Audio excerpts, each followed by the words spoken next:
Usa ka pagtuo, usa ka tingog, usa ka katawhan.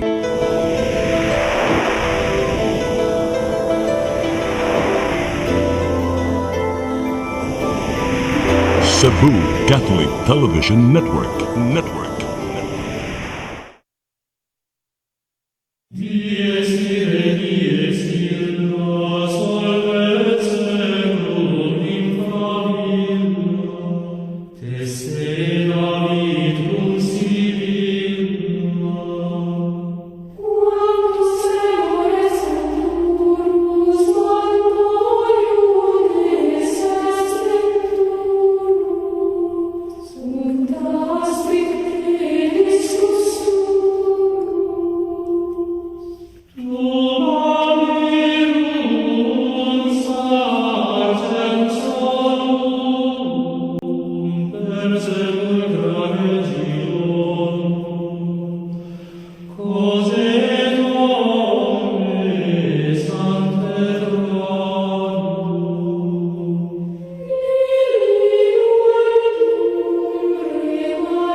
Maison, kumusta? Niyata sa atong tulamanon nga atong katinawan sa pagtuong Katoliko.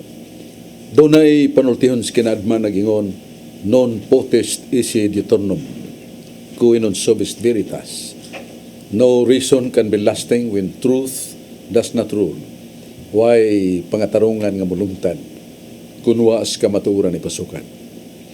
Sa fundamentals di Catholic dogma, ang simbahan nagingon nga usa ka dakong kasa sa Dios gikan sa langit mao ang divine revelations. Ang divine revelation mao ning kasulatan, balang kasulatan o apostolic tradition. Kay ningon man si San Pablo, huptis dakong kalig-on nga among gisuwat o nga among tradisyon. Doon ay muana kaninyo nga dili mo dawat sa tradisyon, ayaw pakiguban kaniya. Na nasa 2 Tesalonica, Olohan 2, tuding 15, Olohan 3, tuding 6. Niyata sa atong tulamanon ng atong katinawan sa pagtuong Katoliko din sa Cebu Catholic Television Network. Ginuma o giagak pagayon ni Brad Dudong Lemsua. Ika sa sugod, ang tudkaron ni Uswag, Mikalat o Mikailap nga to subang kanasuran sa kalibutan. Tungod sa pakigbisog ni Brad Dudong Lemsua. Ato sa pasalamatan nga atong Arsobispo iyang Ekselensya Jose Serafia Palma nga daghan kay gihimo para sa atong Archdiocese of Cebu. Spirituality nagdugang nga atong mga kaparian og maka-assign din si Archbishop Palma og mga pare sa mga bagong parokya aron nga maatiman ang makalag nga halayo na kayo sa mga dagkong simbahan. Og iya sang gihugpong ang mga laiko aron mosalmot sama sa pagtudlo sa katekesis, pagsaksi silang kinabuhi sa pagkamatarong o doon ay natukod ang Commission on the Laity. Kaugpungan sa tanang mga kapunungan sa mga laiko nga dili pare o ang nangugay mga itong higala nga very humble nga mo si Sister Fee Barino. O usab ang atong mga pare iyang giatiman. Doon na balay sa mga pare nga bardado na, retirado na, doon ay sakit o kinigiyamuma ng ilang pagkaon, mga tambal alang kanila o gisuod pag-ayo sa atong mga gahom nga Diyos armandam sila. Kini atong saludo sa atong Arsobispo iyang Ekselensya Jose Serafia Palma. Mga kaubang mga obispo, abang niya sila si Bishop Antonio Ranyula, Bishop Emilio Bataclan, Bishop Medifel Bilyones nga na ma-assign sa Shrine of St. Joseph sa Mandawi City. O niya ito sa pasalamat sa atong pinangga kayong Dudong Lemsua iyang kapika sa Cebu Catholic Television Network. Niya dita maglangan mga igsuon niya atong mga kauban nga kanunay ning nagbaid sa pangatarungan. Di ni mahabol ang utok tungod kay siging baid sa pangatarungan o gusab labaw tanan ang pagsaludo, pagdawat sa puong sa Diyos. Pero doon na tayo sa kigala nga, yan ang giutingkay, gibasa ang Biblia, o yan gipangita. Kanang nagkasumpaki ay diya sa Biblia. Nga nahimong Biblia nga malagmit, dili na katuhuan. Pero sa Brad Rudy, mutanyag anak kay nangita sa siyang tulay o katinawan. Rudy Racasa, Onyali asad si Brad John Porca, sa ato mga sharers of the Word of God. Pero nahon na to, si Brad Rudy Racasa. Salamat Brad Sob. Ug mayong hapon sa tanan ng itong televiewers. Kutob sa maabot ni Nimong Sibya. Labi na gyud diha sa Bamboo Village, Basak Pardo, Cebu City. Nila ni Roberto Baculi, Genesis and Veronica Racasa o ni Jocelyn Cañete. Maayong paglantaw kanatong tanan. Karon Brad Sob, dili sa kasulatan Brad Sob, dinhi sa Sirach 24:12. God Almighty said, "Obey me and you will never embarrass. Do what I say and you will be safe from sin. Tumana ninyo ako og dili kamo maulawan. Buhata ang akong isulti aron kamo malikay sa sala." Unsa din ning Sirach 24:12, ang Ginoo gyud nagsulti labing gamhanan nag-ingon, buhata ang akong isulti aron kamo malikay sa sala ug tumana ninyo ako ug dili kamo maulawan. Sa Revelation 12 tudling city sa maayong balita Biblia nagkanayon, unya may gubat dito sa langit. Si San Miguel ug ang kauban niyang mga anghel nakigubat sa dragon o yawa ug sa mga anghel niini. Revelation 12 city. Klaro kayo nga ang yawa sa daig doon na sa mga anghel. Ang Ginoo sa doon na sa mga anghel og napildi ang yawa. Sa Job 1 tudling 6 ug 7 ang mga langit nung binuhat miatubang sa Ginoo ug dito usab si Satanas og gipangutana si Satanas sa Ginoo. Unsa may imong gibuhat? Mitubag si Satanas, gikan ako nagsuroy-suroy sa tibuok kalibutan. Oh, amigo naman sa ni sila. Mo ni Brad Sob, palihog kog husay ani Brad Sob, nganong nahitabo man nga nagubat sila, nag-away, unya nagkaamigo naman sa Job 1:6 ug 7. Palihog ko na kog patin-aw ani Brad Sob. Salamat kayo, Brad Rudy, sa imong mayang pautana na sa mabasa nato niya na sa 1 Samuel 16:14-15 nga ang Espiritu sa Dios gihatag ngadto ni Saul. O diyang kuha sa Dios ang Espiritu gikan ni Saul, mipuli gikan sa Dios ang Espiritu sa kadautan. Mao na nga ang maong tao, maong hari nakatilaw sa kasamok o kalisdanan kay ang Espiritu sa kadautan misuod man kaniya human kuha sa Dios ang Espiritu nga maayo. Wala nga ang dakong pangutana ni Brad Rudy nga diya may gira sa langit, mabasa man na sa Pinadayag Kapitulo 12 4 ngadto sa 7 ilabiyang dakuha sa gira og napildi man si Lucifer og ang iya mga anghel og gitambok sila dinhi sa yuta. O gitawag sila mga yawa, demonyo, maninintal, o mao ni sila ang mahingon nato resultas dakong away dito sa langit. Pero nga naman nga ang gisgutan o gibasa ni Brad Rudy naman sa Job sad, libro ni Job, kapitulo 6, 1, versikulo 6 nga to city. Nga ang yawa murag ingno na to pagkasulti doon na may mayong relasyon sa Ginoo kay din makagikan ba suri-suri ko nakita ko kinsay akong matintaw. Ang tinuod mo nga ang yawa bisan unsa siya kagamhanan dili siya makahimo siyang kugalingong sa paghimo sa paglaglag sa tao without the permission of God. Mo nang dunay gingon nato nga dunay permissive will, no? Kanabang gitugot sa Dios siya gyud nagbuot nga gikan gyud siyang tuyo ug tumong. Permissive will sa ba gitugutan lang niya, dili gina iyang kabubuton kay lagi mao naman na ang hitsura sa kalibutan, nay darkness, nay light, o sa sinultihan pa ni Santiago, Kapitulo 1, versikulo 2, paglipay kamo kung mabut ninyo mga pagsulay kon mga pagtintal kay gikan niya na maumol kamo sa hiyas o bertud nga kamaumong makabuntog siyawa pinagi sa gahom ug sa bertude sa Dios.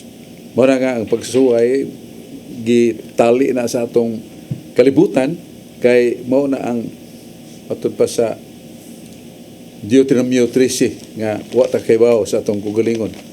Pero suwayan ta tintalon tag bahande ba o babae o laki ba nya dili ta mairog magaingon ta nahibaw nako nga ang grasa sa Ginoo sa kalig-on akong tambayayungan mao nang nakabarug ako. So then you have known yourselves nga naa di ay kadaugan nimo sa mong pagtintal kay nangandam ka o nihimo ka sa pagsukol niya na. Muna nga ang pagtintal dili pa nasala apan pag sanong to concede to temptation mao na ang nganlan natog sala. Ang tintal dili pa na sa apan kun muuyon ta sa tintal ana nang sa muna mo na'y hinungdan Brother Rudy nga gipakatap siya ang mga tentasyon kay that is the mission that we should know ourselves. Likewise nga nahibawan ng Diyos nahibawan naman nato. Pero kita ko takibawan nato muna nga ang pagsulay mo'y pagsukod, pag-uyog mo'y pag-ila kung ligon ba ka ng kahoya o dili ba. Ang pagsulay mo sanay pagtandog sa atong hunahuna o sa labutan kung kaabin pa ba ta sa Diyos o kontra ba kita sa Diyos. Muna nga itong tubag sa may pangutanan ni mo, Brother Rudy, muna nga preparar lang ta sa atong kugalingon sa hunahuna pulong buhat o one of the strongest armores God has prescribed is prayer. Muna nga sa Mateo 26:41, ang pag-ampo kanunay makapadaog sa panulay. Salamat Brother Rudy sa imong may pangutana o garita ni Brad John Porca. Daghang salamat Brad Chuk.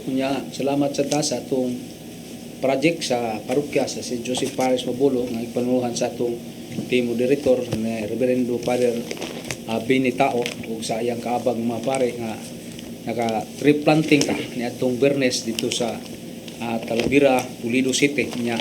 Salamat ta nila pagtanaw nimo sa kasarin karon ni Brad Nolinggo sa ilang pagtanaw labi na sa Marigundon. Sige lang ato lang sibog og gamay nga atong kalihukan nga Bible study diha tungod sa panahon karon. Kini pangutana Brad Chuk, murag wa man gini magsukad Biblia kay nag-ingon man nga Brad Chuk, tinuod ba nga dunay langit? Dias Biblia dili kani usa kini lamang ka pangagpas. Kung dunay langit, unsa may kahimtang niini ug unsa may dagway niya ng langit. Mao na akong pangutana kay mura man igdi ni mutuo Biblia ning nangutana. Kanang pangutana ha gitubag na ni San Pablo sa 1 Corinto 2:9. Mayo siya ang Dios nagtagana o kalipay o gingharian sa langit. Wa pa makita sa mata, wa pa madungog sa dunggan, wa pa mabati sukad sa tong kasing-kasing. Kanang giandam sa Dios nga langit. So, klaro, di mo do nga dili ta ka-describe what heaven is. Wa pa makita sa mata, wa pa madungog sa dunggan, wa pa mabati sa tong kasing-kasing. Si Propeta Isaias nihatag rigyo definitions. Duha ka definitions. Ya sa Isaias 35:10. Nga matod pa niya ang gingharian sa langit o ganti sa Dios mao ang kinabuhi ng walay katapusan. Kalipay ng walay katapusan. Everlasting life. Di ta matiguang, di ta masakit. Niya forever and ever. Niya dili na gyud ta makasa. Mao ni labing importante, dili na ta makasa. Kaya man naman ang atong mission trials sukod na sa Ginoo, then ang pagpurong-purong niya sa ganti mong purong-purong sa kahingpitan nga dili na ta makasa. Sa munang definition ni Propeta Isaias uluhan 35 tudling 10 Pero si San Pablo mingon, wa pa makita sa mata. Wa pa madungog sa dunggan. Usa ka pare si Padre Juan Bosco. Nga doon ay tinunan nga ligdong ug buutan kayo nga si nganlan og Dominic Sabio. Sabot sila nga ikamatay sa bata ilubong niya ug balika ko dong. Siya ganong hibaw makapadring malangit ko. Basta balika ko humana mog lubong. Ug itong man sa batanon, balik siya. Og ningon ang mga batanon, Padre John, Padre Juan Bosco, pagkatahong sa langit, dili gyud masaysay sa mga puong. Ang iyang katahong way sama yandam sa Ginoo nato. Kung doon natin makalipay sa yuta, lumalabay ra gyud. Doon natin ingno nato abundance and life of perfection. They are all transcend. Pero dito sa kingharian sa langit, pagkatahong, Padre, mo tuningon ng pare, sige magkag-istorya o kakita ni mo. Ingon ang batanon, magpakita ko ni mo with the permission of God. Ang ginakuan, Padre, tumuhir gyud sa dagom. Di ko kapakita ni mo glabaw na. Mo nang 1, 2, 3, pakita ang bata nga langit nun. Kaya gikan ko to sa langit. Ang pare nga nagkiksultihan ni lagtiw nga tos kisamin, dak-dak. Sa saog, nagsigang mata, nagkatawa, nagpahiyom. Tibo. Ang pare nga kuyaw nining hitabuan. Taw-taw ni hiulian ang pare nga nagkatawa gihapon, katahom, kanindot sa akong gibati dong. Sa akong pagkakita nimo bisag gamay lang kayo sa mas tumoy sa dagom. Dili kapas ningon ang batanon. Dili wa patay capacity ikaw ngani as kalibutan pag ingno na to pag sustain the happiness of heaven mo na nga ni lagtiw ka pangingon ka nga pagkanindot pagkatahom sa muna nga kinahanglan tang mahinumdum niya sa balang kasulatan kanang pagutana ni Brad John Porcag unsa nang langit gitubag na ni San Pablo og ni propeta Isaias. Briefly, ang isulti ni Isaias, life everlasting and eternal happiness. Way katapusan nga kalipay, kinabuhing dayon. Palandungan lang nga, di na ta matiguang, di na ta masakit forever. Ngunay, langit niya, makakita na ta sa Diyos. Ang description ni San Juan 1 Juan 3:2, wa pa kita makahibawag mga unsa kita. Pero kung makakita ta sa Diyos, may sama kita kaniya. Pagka lalim paminaw, may sama ta sa Diyos. Mo na nga, we should deny ourselves. Walibara na to, ang tanyag pagpagasa, kaya pagpagasa, hamuburang kalipay. Pero ang tumbas niya na, kasakit sa ngaway katapusan. Gisulti man na niso sa San Mateo 25, 41, 42, so kantong diya sa wala, pangadto ka mo sa impyerno, sa kalayo ngaway katapusan. Fuerte pa ita, maganto sangtod-sangtod. We have all the chances of God's forgiveness, opportunity to enter the kingdom of heaven if we renew, we believe. Si Propeta Ezekiel, gipangutana, maluwas pang makasasa? Mitubag siya, maluwas ang makasasa. Kung ibiyaan sa mga makasasa ang tanan niyang sala, niya nagtuman na sa sugo sa Diyos o nagbuhat ng mayo. So maluwas na yung magkasasala. Pero na yung kondisyon, biyaan niya yung sala, magtuman na sa sugo sa Diyos, magbuhat ng mayo. Nana sa Ezekiel 18, tuding 27. So salamat kay Brad John, si Mupungtana, balik ta ni Brad Rody Rakasa. Dagang salamat pag-usap Bradsok og ditso lang ko sa balang kasulatan Bradsok dinhi sa panultihon 8 tudling 8. God said, everything I see is true. Nothing is false or misleading. Mingon ang Ginoo, matuod ang tanan nga akong isulti, walay bakak o limbong. Panultihon 8 tudling 8, niingon ang Ginoo nga walay bakak o limbong, matuod ang tanan nga iyang gisulti. Sa Lucas 9:27, sa maayong balita Biblia nagkanayon, timan-i kini, adunay pipila dinhi nga dili mamatay, hangtod nga makita nila nga maghari na ang Dios. Lucas 9:27. Sa 1 Corinto 1:20, gipakita sa Dios nga walay kapuslanan ang kaalam ni ining kalibutana. 1 Corinto 1:20, gipakita gyud sa Dios nga walay kapuslanan ang kaalam ni ining kalibutana. Nga kung pangutana, Bradso, unsa mang klasihas kaalam nga walay kapuslanan ning kalibutana matud pa sa Dios? Paliw ko kung patin-aw ni Bradso. Salamat kayo, Brad Rhodes, imong teksto nga gikutlo. May hangtod, niya nagtindog din nga buhi hangtod sa pagpadayag sa gingarian sa Dios. Kung nato nang sabton, Brad Rhodes, nga katong pagkasultihas Ginoo, kining wa gyud to mamatay hangtod karon 2000 na kapin katuig edad buhi pa. Pero wa gyud itungha nga nagdag credential nga ang iyang edad 2,000 years. Mao na nga ang mga batids kasulatan dunay nagkalain nga mga gitugpo nga kahulugan. Dayon sila nga kadtong transfiguration ni Kristo nga nakatilaw og mayo na to. Tagsaon nga pagbati ang mga apostoles San Pedro, San Juan ug Santiago dihang nakakita alas Ginoo sa period of transfiguration. Pero ningon sa ang mga exegetes sayo sa ka ito. O niya ningon sa nga ang katawan sa Diyos, ang simbahan gito ko ni Kristo, so priest, panahon sa pagani ni Kristo mga apostoles, under persecution. Wa sila kay gayunan sa pagdayag, pagbugtaw sa tinuod nilang kagawasan.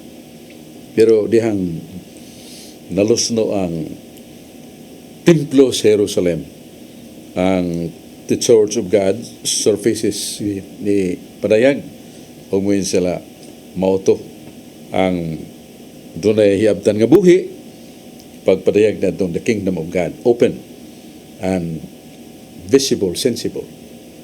So kini mga hunahuna ni nga gipada sa mga batid, pero ang kang Kristo nga gisulti kuyaw kayo kay ningon mas Kristo nga akong gisulti bago pa nimong ipahayag nga akong isulti tinuod sa panultihon at sobre skulutso.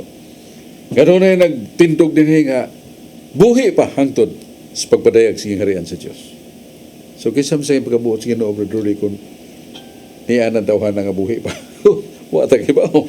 Pero the truth of the matter nga doon ay gitakda matagusa sa balang kasulatan nga doon ay kausaban sa atong pagkamauning kalibutana. Mabatanon, matiguang gidarana, doon na gitay kausaban. The change from mortality to eternal life. Ambot sa butera, kanang change ang atong kamatayon. Kaya matod pas balang kasulatan, sa Kaalam 3, versikulo 3, hinumdumi tao nga binuang ang usa kapag sulti nga ang mga balaan na matay. Wa sila mamatay. Nibalhin lagpuyanan gikasiyuta og tuan na sila sa kamot sa Dios nagtagamtam sa kinabuhi ng walay katapusan. Wa ko na mamatay, pero ang dahil sa buti ni Rod ang ilang lawas mamatay magyud, pero ang ilang espiritu tuwa sa Dios, tuwa sa langit. Mao na nga nangutana sa nga usama day ning kaalam nga mayngon nimo nga way kapuslanan kay ningon man sa San Pablo, way kapuslanan ang kaalam ning kalibutana. 1 Corinto 1:20. versikulo 20. Na ang kaalam, Brother Rod, gibahin sa duha, the mundane knowledge and science. O gibaw ta nga ang sinsya sa kalibutan giaprubahan sa Ginoo. Nana sa Sirach 16:27. Nga sukad kasinugdanan sa panggama sa Dios, ang iyang eternal order governs them, and also the eternal status of those shall continue. Sa doon na order gamit ang Ginoo pag patunga sa kalibutan o pagpatunga sa itong kalag na may katapusan immortal. So, ang sinsya nga mugna sa mga sintipiko, dunay mag-ayo na to. Palitan ng elektrisidad. Elektrisidad magabi wa tay elektrisidad dagkot lang tagadila. Karon hayag na kayo. Ang mga dagkong factory, mga eskwelahan, may klase na bisa gabi. Sa to dako kay kapuslanan ng elektrisidad. Dati science, no? Ya doon na sa mga sinsas panambal nga karon ka dungog ta nga doon ay mga kining vaccines nga gimatud-an nga doon ay kapuslanan sa pagpanalipod. Sud sa atong galamhan nga huyang natay vaccine, natay protection.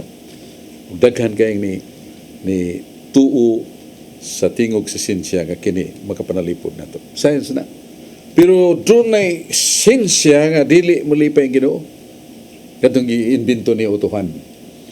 Katong nag-invento sa atomic bomb. Sa ikaduhang giras kalibutan, diha naman itong atomic bomb gamit ito sa mga Amerikano.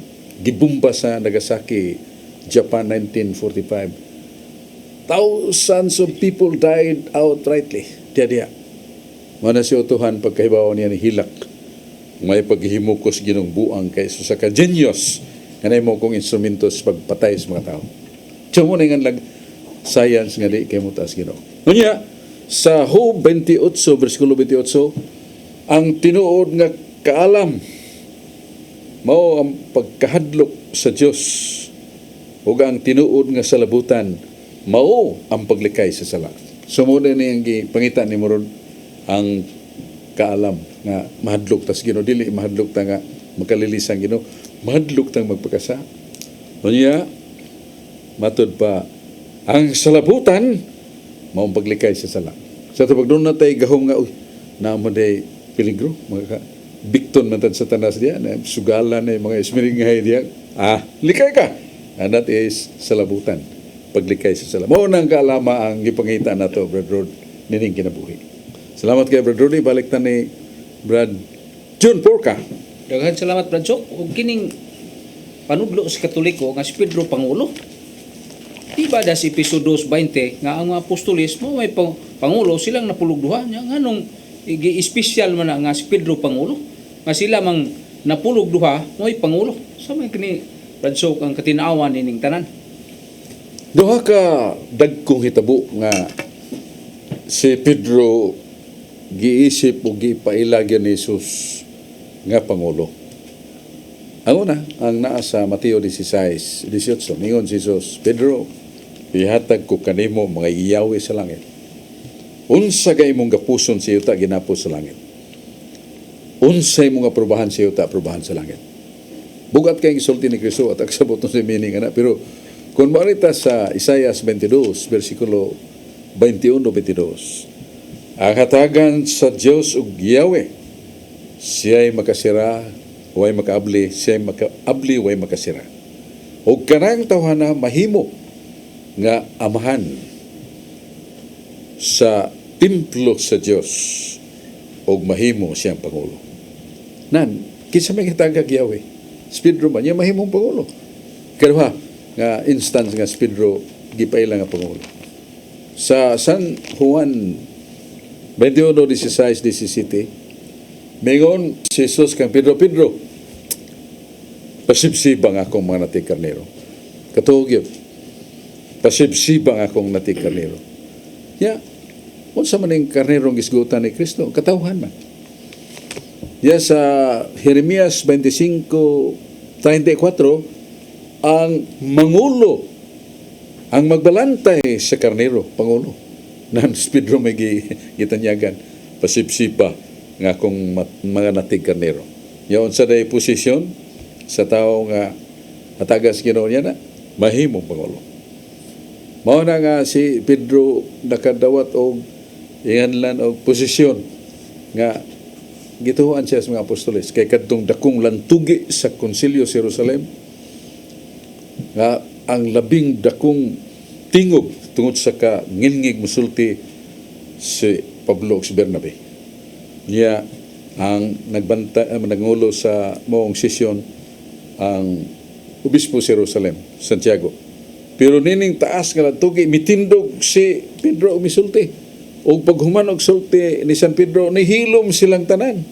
Wa yun ni ni sumpay. That is the power given by God to Peter. He governed the discussion and he finalized the decision and accepted. Muna nga, si Pedro, Brad, Rudy, Pangulo yun. John, Pangulo is Pedro, sumala sa balang kasulatan. Unya, dagan patag isgutan ato sang puminaw ning mga mahinungdanon kayong pahibaw karon dayon.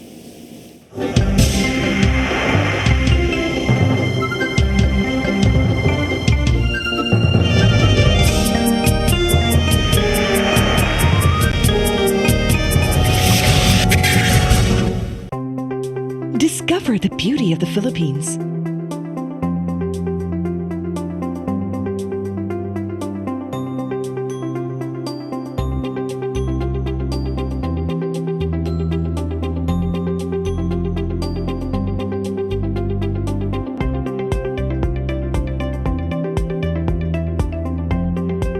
With Philippine Airlines, the country's flag carrier.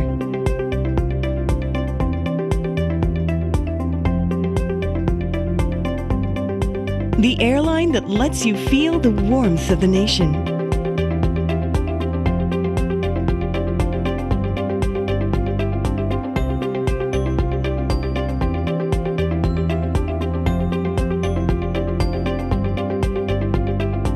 Mabuhay!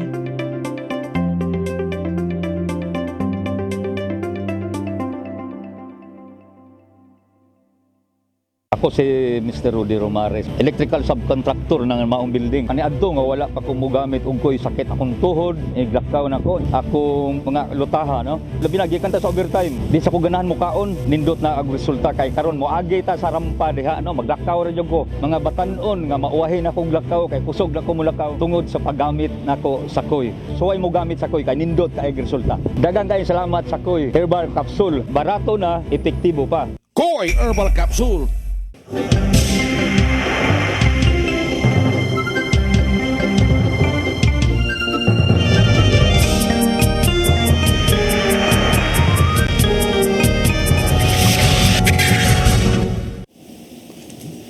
Maigsoon palikta sa atong tulumanon nga atong katinaawan sa pagtuong Katoliko. Doon ay usa ka higayon nga atong higala ng utana dili pa ni dakong panagsumpake sa mga puong ni Kristo Bradsok.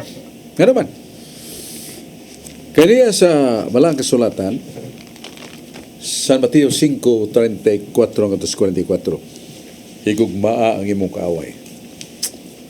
Kung ang imong kaaway naglisod, tabangin siya, yampo siya, higugma ang imong kaaway. Klaro kayo, ipahigugma ang kaaway.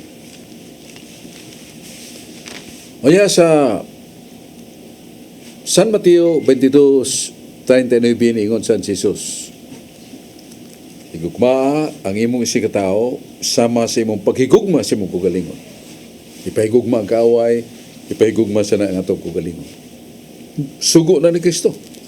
Pero ni kalit man lang lubad kay nias bala ang kasulatan sa Lucas 14:26-27 ningon man si Jesus, kinsa tong dili magdumot siyang kugalingon, kinsa tong dili magdumot siyang inahan o gamahan, kinsa tong di magdumot siyang asawa o bana ba o anak, dili siya mahimong akong tinuod nga tinunan. Muna nga, padumta na may noon. Nga, pahigugma ka na yung kaaway, pahigugma sa atong kugalingon. Ningon man si Jesus nga, ang may gugma siyang kugalingon, dili ka magdumot si mong kugalingon, di ka may muna kong tinunan. Muna makalibog kini kay, there is somewhat candid contradiction to that literally. Muna ngutana sila kung sa maday meaning o kahulugan niya na kanang pagdumot sa kaugalingon. Ang kahulugan niya na nga kung niya sa itong kasing-kasing ang pagbati sa nganlan ng selfishness, kana bang pag-ako-ako sa mga butang, pagpanghilabot sa mga butang, pagpanghilog sa mga butang nga dili ato, that is self. Alvarez kahakog mo na ibog sa Ginoo nga dumtan na nato ang atong dautan nga binuhatan. Si San Pablo sa Roma City 35-38 siya mingon, noon sa makini nga mga huna-huna nga maayo ug matarong nga niya kanako, dili man mo akong gibuhat, ang dautan akong gibuhat.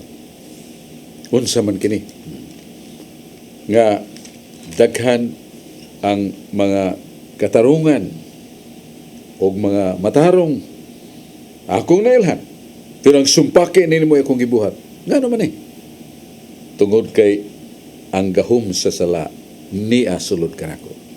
Mo na ibot sabot sa Pablo nga dumta na to ang gahom sa sala nga niya nato. Mo na nga lanaw ang pagpractice na self-denials, pagpugong sa atong kugalingon, dili pagpaulipon sa atong Alvarez kahakog ug kadaw. Unya kanang pagdumot sa ginikanan dili ginaangay kung ang atong pagunonas pagdumot kaligut-gut o kasilag. Apanabot sabot niya na kung ang atong ginikanan mahimo ng instrumento ni Satanas sa pag-ali sa mga buhat nga matarong. Pareha ni San Francisco de Assisi. Pagkaibaw siya nga mahan nga adunahan kayo nga iyang anak nagmahinatagon sa makabos. Noy gipalabi niya ang paghalad ni Jesus sa iyang kinabuhi, pagsimba, pagampo, o pagtabang sa makabos, suko kaya nga mahan. Dili na kumuang ko ni mong anak. Palatos ka. Mo na padakop siya, gidiya sa plaza, gipalatos, gihubuan yung sinina. May ganiabot ang obispo, iyang gibadlong ang mao nga mahan. Ang iyang kapas obispo, giputos niya sa lawas ni San Francisco. So, that is it. Doon ay panahon ng atong pamilya, sumala sa Mateo 10:36, doon ay panahon ng atong pamilya ubanay, nahimo na itong kaaway. Amod sabot, nga mahimong mutukmon na ito papakasa, o mahimo bang mubabag ka na ito sa buhat nga mayo. Mo na yung meaning, anak, dili kay nagdumuta nga uban ang kasilag sa atong kugalingon o sa atong ginikanan. Dili, kadtong pagdumili na to sa agda sa atong lawas nun nga kaulag, kana mao nay pagdumot sa kugalingon nga muhatod na to sa kalinaw o kalipay. Muna itong ikatubag sa pangutanan, yiniyaman si Dennis Abarquez sa mga Sharers Catholic Charismatic Renewal Movement, diya sad si Carlo Badenas sa gyapos mga Sharers, at unahon si Carlo Badenas. Dagang salamat Bradsok ug maayong gabi ug maayong adlaw Bradsok. Agad nini atong maaptan nini atong tulmanon katinawan sa pagtuong Katoliko. Unya Bradsok, greetings nako Bradsok sa atong kauban sa pagtuo, si Brad Michael Cabonilas ug si Brad Mario Agbo, ug labi na gayod sa among kuraparoko kaniadto si Father Antonio Murillo. Maayong adlaw kanatong tanan. Ang ako pangutana Bradsok, bahin nining giingon sa mga laing reliyon Bradsok nga bahin ning atong pagpanguros kay doon na sila pasahom Bradsok kining pagtulunan sa mga Kristiyanos, doktrina Kristiyana. Nagingon diri Bradsok, busa kung manguros kita, ayohon ta kaayo ang pagpahamutang sa pagpanguros kay gipanglansangan ta ang atong lawas sa krus aron dili kita duulon sa yawa. Ilan ni gabiton Bradsok nga kining atong libro nagtudlo nga tarungon nato ang pagpanguros aron dili ta duulon sa yawa. Nga matud pa nila Bradsok nga kini diha atong pagpanguros mao ni atong gamiton aron pagbugaw sa yawa. Nya nibuong sila Bradsok kung nakapangutan na sila Bradsok ngano kitang Katoliko moagig simbahan unya mo hikap sa mga larawan sa mga balaan ngano manguros man ta Bradsok. Matud pa nila Bradsok mga yawa ba din ang atong mga larawan o ang atong simbahan daghan man din yawa. Palihog ko papatinaw Bradsok. Mayo kaya ng pangutanan ni mo, Carlo. Kining sign of the cross, sugod ni Propeta Isaias o ni Propeta Ezekiel. Kanang the cross, the tree, we call it cross. Ningon si Isaias, gikan sa kasapinitan, miturok ang kawing sipres. Kahoy nga nahimong timaan, nga dili mabugto ang iyang dumanan. Kahoy nga mahimong usa katimaan nga pagkapahinumduman. Wata kay bawo diay nga katunay kahoy nga gigamit sa mga Hudiyo gilansangan ni Jesus, cypress. So that means the cross nga alang sa uban wa lagi na hinungdan ang cross. Kay ilang mga basahon ang Deuteronomio 21:23 nga matod pa nila nga tinunglo ang gibitay sa kahoy. Ya si Kristo na imong tinunglo tungod sa cross unya inyo na nang gipasidunggan og gidayeg ang cross. Dili na mao. Sayop na. Unya sa lipat mo sumpay sa tubag nato ang mabasa nato sa Ezekiel 9:4-6. May buong ta kay this is Old Testament. May unang Diyos mga anghel latas kamo sa syudad. O magmarkahig krus ang agtang sa matag hitagbuan ninyo, babaeng lalaki, idaran o bata, markahig krus. So, wapan mo hisguti ang krus nganong nalitok naman ito ni propita Ezekiel. Now, ang gigamit sa karaang Biblia dili krus ang word nga ang letter nga thau, T-H-A-U, which is the last alphabet of litra Hebraica. Kanang tau mo na katapusang litra sa alphabet sa Jewish o Hebrew. Pero ang iyang porma sa study of the letters, it's like a cross. Kanang letter T nga cross, doon ay pinabuhos na ibabag. Yan mo na nga Jerusalem Bible, Christian Community Bible, gikan sa Hebreo, ang ilang gigamit, cross. Patik ang krus sa ilang agtang. O sa inyong pagbalik, kung doon ay mga taong way patik sa cross, patya.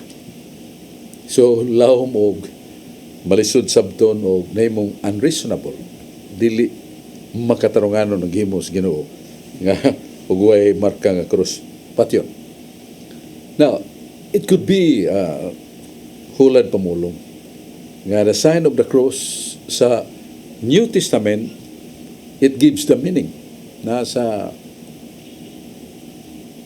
Lucas 9:23. Mayon si Jesus, kinsa katong gusto mo sunod kanako, magpasaan siyang cross. O magdumili siyang kugalingon, kada adlaw, sunod kanako. So kanada yung sign of cross nga ipaalsa na to, dili na literal nga kahoy nga pinabuhos ug dunay balabag. Ang bot sabot niya na mo ang pagdumili sa itong kagalingon, self-denials nga mapalandong na to ang kahulugan sa cross. Kisa naghatag na itong kahulugan sa cross, San Pablo sa iyang duha ka teksto nga mabasa nato sa Galacia 6:13-16. Alang ka na ko, wa na ko'y gihimaya gawas sa krus ni Kristo nga pinatik kong lawas. Dili ni tato. Kay sala man ang pagpatato na sa Leviticus. So, ang buot ipasabot nga pinatik sa kong lawas ang krus, iyang gisunod ang kasakitan, pagantos. Gisunod niya ang pagpalabi sa pag-alagad. Yan ito nagkinahanglan sa mga pulong sa Diyos alang sa kaluwasan. Muna isa San Pablo, kadaghan ako malunod nga akong gisakyan, kadaghan ako latosas sa publiko, kadaghan ako batua, pero wa ako naiksapayan. So, muna ang gikahuluganan sa krus, kasakitan o kalisdanan nga atong gihalad ngadto ni Kristo. Unya, si San Pablo sa 1 Korinto 1:18 nagingon, alang sa nangawala ang krus binuang, pero alang kanatong ginaluwas ang krus gahom sa Dios. Alang sa nangawala ang krus binuang, pero alang kanatong gitubos, giluwas ang krus gahom sa Dios. Mao na nga, what kind of meaning behind that? Nga the cross is the power of God. Kanang iyang feature of the cross na ipinabuhos, ang kahulugan na nangakita niya sa kalibutan, alaga ta sa magagahom nga Diyos. tuutan niya, maglaom ta kaniya, tumanta siyang sugo. O niya, sa pinababag, tagdon ug tabangan na itong isigataw nga nagkinanglan. Huwag mo ng kaluwasan. Iniwan si Jesus mo ng kaluwasan, tumana ang ako mga sugo. Higugma ang Diyos labaw sa tanan. Kadua, higugma ang imong isigataw sama si mong kugalingon. Nana sa San Mateo 22, versikulo 37-39. So, di modo mo ng the cross is self-denial, sacrifice, and obedience to God, and also service to mankind. That is salvation. Mao na ang kahulugan sa kaluwasan. So, kanang paghimo na to sign of the cross tungod kay gahuman sa Dios. Daghan ko kasaksi usa sa kong nasaksihan si Monsignor Fred Quickenbeck nga dihay babae nga dakuon ra baglawas sporting usgara panglabay ra yang mga igsuong laki kay gisudlan og panuway matud pas mga silingan ug matud pa sa ilang sakos banay pagkato ni Monsignor Quickenbeck kay sign of the cross binitahan ay buong ka kay babae na kalma ug naulian normal na just the sign of the cross and sprinkling the holy water. So mo na nga, mo agitag simbahan mo, sign of the cross, to honor the presence of God there in the church. Yan ay magprosesyon, sign of the cross ta. We honor the saint that really becomes a saint because of carrying the cross or responsibility, serving people. Mo na nga, mo na kahulugan sa itong kahulugas panguros nato magitag simbahan unay procession we make the sign of the cross just to honor the saint who becomes a saint because of his self-denial and sacrifice. That is the cross. Muna itong tubag sa pangutana ni Carlo Badinas niya arita ni Dennis Barquez. Daghang salamat Barsog ug maayong hapon kanimo ug sa tanan nga mga nagsunod ni ato ang programa Katinawan sa Pagtuong Katoliko. Also greetings nako ni Brad Edwin Paragoso diha sa Tungkop Minganilla og ni Brad Fred Tundag diha sa Punta Princesa og labi na gyud ni Brad Noel Fernandez og ni Brad Archie and Gina Lorion. Maayong pagpaglantaw niya diha. Barsok ari ko sa pangutana no gikan ni pangutana Barsok ni Wangbo nga dunay giingon Barsok nagpost sa Vatican City nga nag-ingon ngadto Pope Francis revealed truth Lucifer the God. Na unya Barsok sa kaduhang post na ingon po dito nga ang pinakamalaking relihiyon sa Roma, ito ang Katoliko, ito pala'y Satanism. Matod pa sa mga post Barsok sa Vatican. Ang iya pangutana Barsok, anong ang Santo Papa Barsok ni ilaman ni Lucifer isip Dios kay naamo ko ni panahon Barsok nga si Pope Francis nagmisa sa Vatican nag-ingon nga Lucifer is God. Unya Barsok ni post mo ngadto nga ang pinakamalaking relihiyon sa Roma ito pala'y Satanism. Unsa man ni katinuod Barsok matod pa ni Wangbo sa Mandawi. Moray gingon nga argument kontra factum non valid. Usa ka pangatarungan nga sumpaki sa tinuod dili na manawa. Pero sa katawo mo tindog di plaza niya perting inita. Hapit na muliki nang iyang agtang sa init niya. Sige siya sagit nga way adlaw, way matuo niya. Ang isulti sumpaki is tinuod nga ang adlaw naglagitings ka init hapit na muliki ang agtang na tawana. Muna ka na yung ang Santo Papa satanismo sumpaki nas tinuod. Kaya ang Santo Papa kada adlaw halad sa misa sa pagampo giyampo niya ang katawhan niyang giyalagaran. Unya kanang ingon nga kining Luciferi Illuminati. So kining ang kanang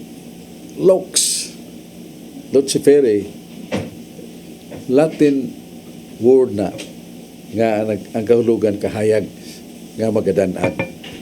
Referido lagi sa Dios kay siya man ang kahayag. Na sa San Juan 8:12 Kristo mong kahayag. Na sa Isaias 60 o 65 ang Dios kamatuoran o kahayag. So, muna nga kining Santo Papa nga nagalagad sa Vatikano gilubag niya itong wa tingali kapagkaagan sa kining lingua latina. Kaya kanang lux luciferi, that's Latin, meaning the light. And the bearer of light is God Himself. So pag-ingon nila nga ang word nga lux luciferi referring to God, that's really true. The light, ang meaning ng lux, light, kahayag. Niya referido na sige kaya na mas balang kasulatan nga ang Diyos mao ang kahayag. Ani sa libro ni Propeta Isaias, may atong paklion, ang primero ni sa San Juan 8:12, nga ikaw, O Kristo, mingon, ako mo ang kahayag nga nagdanan. So, si Kristo, kahayag sad. Ya, ang Diyos Amahan, gipailasad sa balaang kasulatan nga siya mao ang kahayag. Sa Biblia sa Propeta Isaias uluhan 65 niya uluhan 60 siya ang Diyos mao sa ng kahayag. So ang ilang yung pagtira pasagat ili pagpaminaw niya wag sila kabangkaga na ng okasyo sa Santo Papa nga linatin niya may isgutan ng luciferi it looks niya ang simba sa Santo Papa ang yawa na kay Lucifer dili na mo wa sila magkatuon Latin nga kanang lux kahayag yeah, it refers to the absolute light no Timoteo 6:16 ikaw Diyos nagpuyo sa kahayag nga dili maduol so pagtana pagmayno na ng lux Lucifer na ang yawa mo na nga ato lang sa ilon kay wa tingali sila ka tuon og Latin na lingua o sa dili kintahaom dili ingno nato kumpleto ang ilang pananaw o pagsabot ato masilon. Carlo Badinas. Nga salamat Brad Sok unya greetings nako ni Sister Susie Forbira. Mayong pagtanaw nimo sister. Ang ako pangutana Brad Sok bahin ning gisgutan sa doktrina Kristiyana Brad Sok. Nag-ingon dinhi dunay pangutana kinsay anaa sa ostiyas sa Santissimo Sacramento sa altar. Giingon din Brad Sok, ang lawas nga gayud ang buhi sa atong Ginoong Hesukristo. Kini bitong pagapulong nga Brad Sok nga ang anaa sa ostiyas mao ang lawas sa atong Ginoong Hesus. Di ba Brad Sok ang atong pagtuo isip Katoliko ang kanang ostiyas mismo mao man gyud ang lawas ni Kristo Brad Sok. Nga naman diri Brad Sok nga ang naa sa ostiyas mao ang hinuon ang lawas ni Kristo. Palihog ko og pagpatinawan ni Brad Sok. Sama may unta nga diha sa adlaw mo kahayag. So ang adlaw mismo kahayag. Na ang kahayag diha sa adlaw, that's not true. Tinuod nga paghuman sa konsekrasyon sa pare dili na siya paan. Ang mabilin diha mo the accidents of the brain. Ang kahimtang sa pagka ma-sense nato sa itong pamatyag ang color span ang color sustia pahan lang yapon ang baho pahan lang yapon lami pahan lang yapon pero dili na siya pan after the consecration it's Eucharist kana si Kristus diya kasi siya para may kahayag nasa daw that's not true payon na itong ang Ginoo naa sustia siya sad maugyod ang Eucharistia nga mao si Kristo mao nang ipaibaw kita sa dogmatic teachings of the church mapare o malaiko kanang mingon nga ang ostia is a symbol that is heretical lahom o tambo kay ng pagkairhiya kay dili human sa konsekrasyon dili naman ang iyang bayhon diya nga makita masimhot na to nagpabilin nga paan muna the accidents of the brain color lami baho paan nagyapon pero the substance is Christ's wa may di mahimo sa Diyos na sa balang kasulatan sa Lucas 1:37 nag-ingon why dili mahimo sa pulong sa Dios why di mahimo sa pulong sa Dios wala nga humans konsekrasyon ang pan ug bino mao nang Eucharistia lawas ug dugo ni Kristo then the argument of God is very strong cannot be denied cannot be defied ang milagros Ginoo okay Diha may pare nga kuwang pagtuo samtang nagmisa, ang ustiyang ingi gikonsigrahan na imong karne na kadugo. Ug ang binong iyang konsigrahan na imong yung dugo. O doon na pagyo dito sa kalugar sa kining Europa nga ang konsagradong ostiya ilang giladdat sa lamisa, ilang gitabangan og dungkab sa hunting knives. Nisidlit ang dugo, nangatumba sila. So that is the argument of God. You cannot really defy or contradict the argument of God. Ang unod way kapuslanan, ang tao di kahimo nini. Pero nga kung nga pulong espiritu mo'y makahimo nini. Nana sa Sanawan sa 63. Busa ang Eucharistia, di lang kay na as Kristo na. In the sense that is the sacrament nga gitudluan ta simbahan nga it's no symbol, it's real Christ and real blood of Christ. Nga naa siya sa tong kalag, saaran na ita, kung naa ko, nimo kay nikalawat ka kanako, doon na kay kinabuhing walay katapusan. Sanawan sa 54. Kunya, ang ostiya nga naa sa nimo, makapanalipod nimo sa mga tintal ug sala. Kay lagi, naman sa San Juan 10:18, nga kung ikaw niya kanako, nga amahan, ako na kanimo nga amahan na sad kanimo, way bisag kinsa nga makadaog, inon to makapa dugmo kanimo si mong moral kay siya man ang atong panalipod. So ang pagkalawat is not only the promise, ang patingas Ginoo pasalig nga doon natin kinabuhing dayon, panalipod po gina nato. Mo na maaygyod nga mo kalawat ta kun mahimo kada adlaw. Itong tungod na gilayon bisag adlaw Domingo. Pero katong makahimo maaygyod ang pagkalawat kada adlaw. Nganong mayo man kay ikaw gusto ta mo kalawat, di ta mo kalawat kung nakasa tag mortal. Muna ang pingan ginato atong hunahuna pulong ug buhat kay kalawat ka og mga digyo ka kasag mortal or kakalawat ka. So that really as a defense of your spirit or soul. Salamat kayo ga yabta naman tas panahon. Hinaton ta nga padayonon nato ang atong pagsalig nini panahon sa pandemya sa coronavirus COVID-19, ang atong Delta variant kusog na kay gahom. O daghan na kayo namatay. 4 million people died the whole world. Di na ni katiyaw-tiyawan. So di sa nato tagagluna ang yawa. Pag daog nato, amputa. Simba ta sa Ginoo. Mangayaw ta siyang gahom. Kaya siya atong sagang, siya atong taming, siya atong panalipod. Maigsoon na kayong salamat siyang pagduyog ka na mo. Kining inyong igalaw. Igsoon, Brad Sok. Si Brad Carlo Badenas din sa Barquez, si Brad John Porca, si Brad Rudy Racasa nga niuban nato itong tulumanon. Sunod adlaw, sunod mga semana, bitaw, Martes, o niya sunod na ni replay ang atong programa. Manalangin ang Ginoo nato.